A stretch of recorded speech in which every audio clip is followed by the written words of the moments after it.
บอสเพลงทำไมពីផលិតកម្មថោននិយាយចឹងខ្ញុំទៅពេញមួយថ្ងៃមួយយប់ទាំងអស់គ្នាជួយថែរក្សានិងមើលកូនស្រីខ្ញុំផងបើសិនជាមានរឿងអីឬក៏សម្ោចវាលើតែបន្តិចច្បាស់ជាងាប់មិនខានទេខ្ញុំទៅហើយទៅមែនតើដែរ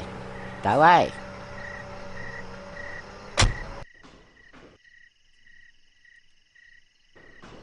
តាសានយាយសានតាសាន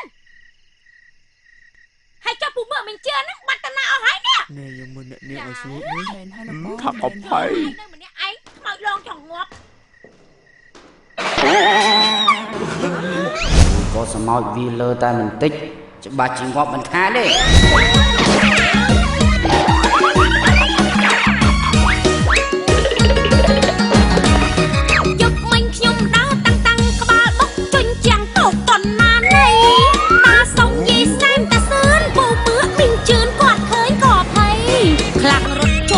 จนเป้าหนวดไปหลุดคลาวโจกลมสักไกรគេរត់តែតបន្លៃបិទមួយរាត្រីពេញក្បាលខ្ញុំហើយព្រឹកនេះតែខ្ញុំចង់ឲ្យលោកគ្រូពេទ្យពិនិត្យត្រង់បកផងមើលចោះពោប៉ុណ្ណានៃតែមិនជាអ្វីទាល់តែចាក់ណាំតែខ្ញុំអស់មកជុលតូចហើយសល់តែមកជុលធំខ្ញុំចាក់ទៅត្រង់ឆ្នាំនេះចាក់ឆាប់ជាណាស់មិនមែនបោះប្រាំងតែប្រកែគួសមចាក់ចោខ្ញុំទ្រាំឲ្យតែឆាប់ជាខ្ញុំយល់ព្រម